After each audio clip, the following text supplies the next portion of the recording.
রাবড়ি আমার মতো অনেকেরই খুব পছন্দের খাবার।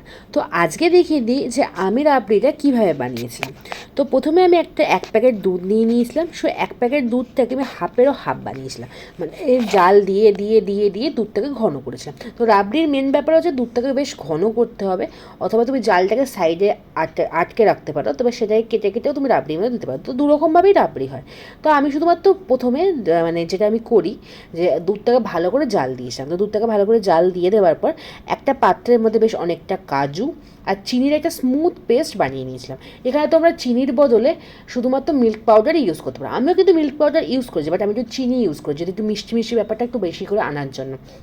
তো এখানে যে পাউডারটা বানিয়েছিলাম সেটা দুধের মধ্যে দিয়ে দিলাম। দুধের মধ্যে দিয়ে দেওয়ার পর ভালো করে বেশ অনেকক্ষণ ধরে মিক্স করতে হবে, কারণ ভালো করে নাড়াতে হবে যাতে কোনোভাবে যেন ওই জিনিসটা লেগে না যায়। মানে পায়েস যেমন ধরে যায় তেমনি কিন্তু ওই রাবড়িও ধরে যেতে পারে।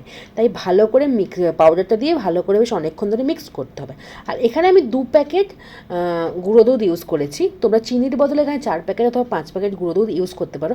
গুঁড়ো দুধ ইউজ করলে টেস্টটা যেমন ভালো হয়, গন্ধটাও খুব সুন্দর আসে খেতে। মানে গুঁড়ো দুধের জন্য একটু আলাদাই ভালো লাগে। তো গুঁড়ো দুধটা দিয়ে বেশ কন্টিনিউয়াসলি অনেকক্ষণ ধরে নাড়িয়েছি। তো দেখতেই পাচ্ছ দুধটা বেশ অনেকটা কিন্তু কমে এসেছে। তো এইভাবে দুধটাকে জাল দিয়ে দিয়ে দিয়ে এইভাবে কমিয়ে আনতে হবে। তো একটা টাইমের পর দেখবে কালারটাও বেশ অনেকটা চেঞ্জ হয়ে এসছে, আর দুধটা আমাদের মোটামুটি বেশ ভালো রেডি। তবে এবার ঠান্ডা করে একটু কাজু স্লাইস করে সাজিয়ে এবং কেশর দিয়ে পরিবেশন করে খেয়ে দেখুন চিল চিল রাবড়ি। খেতে কিন্তু অসাধারণ হয়।